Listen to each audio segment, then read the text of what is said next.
এলেম বা জ্ঞান মানবজাতির প্রতি মহান আল্লাহর পক্ষ থেকে বিশেষ অনুগ্রহ ও নিয়ামত। ইসলামে জ্ঞানের গুরুত্ব অনেক বেশি। মুসলমানদের প্রতি প্রেরিত আসমানি গ্রন্থ কোরআনের প্রথম বার্তায় ইকরা বা পড়ো অর্থাৎ জ্ঞান অর্জন করো। ইসলাম থেকে এলেম আলাদা করা অসম্ভব। ইসলামের প্রতিটি অংশের মধ্যেই এলেম জড়িত আছে। এছাড়া যথাযথভাবে ইসলাম পালন সম্ভব নয়। ব্যক্তি জীবনে, পারিবারিক জীবনে, সামাজিক জীবন, রাষ্ট্রীয় জীবন, যে কোনো ক্ষেত্রেই এলেমের প্রয়োজন আছে। এজন্যই সর্বপ্রথম কোরআনে এলেমের কথা বলা হয়েছে। আল্লাহ বলেন, পড়ো তোমার প্রতিপালকের নামে, যিনি সৃষ্টি করেছেন মানুষকে আলাক থেকে। পড়ো তোমার প্রতিপালক মহান, যিনি কলমের সাহায্যে শিক্ষা দিয়েছেন মানুষকে, যা সে জানত না। সূরা আলাক আয়াত 1 থেকে 5।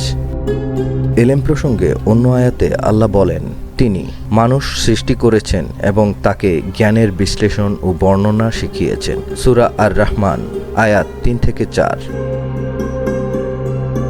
মানবজাতি আশরাফুল মাখলুকাত, নির্বাচিত হয়েছে মূলত জ্ঞানের কারণেই।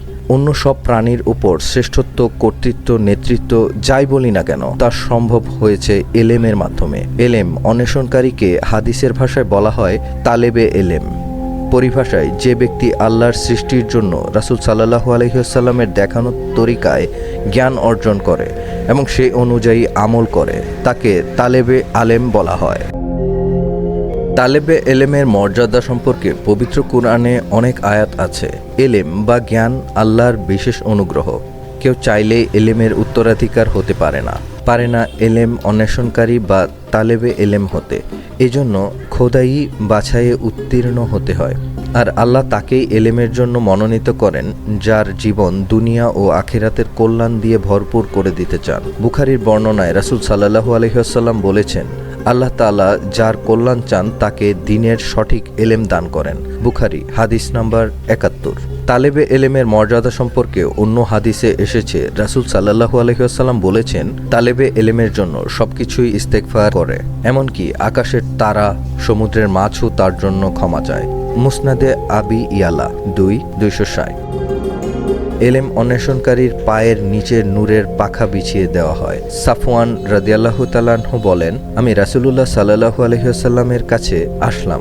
তখন তিনি মসজিদে বসা ছিলেন। আমি তাকে বললাম, হে আল্লাহর রাসূল, আমি এসেছি এলেম অর্জনের জন্য। তিনি বলেন, তালেমে এলেমকে মারহাবা। নিশ্চয়ই তালেবে এলেমকে ফেরেশতারা ঘিরে রাখে এবং তাদের ডানা দিয়ে ছায়া দিয়ে রাখে। এরপর তারা সারিবদ্ধভাবে প্রথম আসমান পর্যন্ত দাঁড়িয়ে যায়। এসব কিছু তারা তালেবে এলেমের প্রতি সম্মান দেখানোর জন্য করে। তাবারানী কাবির হাদিস নাম্বার 7347, মাজমাউজ জাবায়েত হাদিস নাম্বার 550।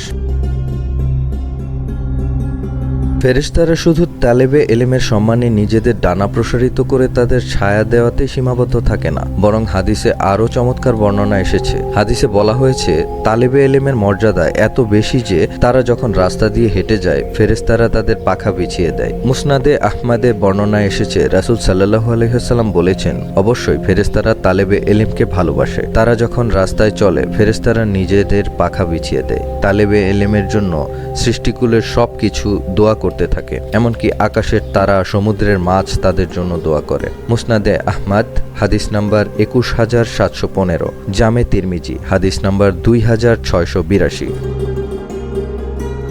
মহান আল্লাহ আমাদের এলেম বৃদ্ধি করে দিন, আমিন।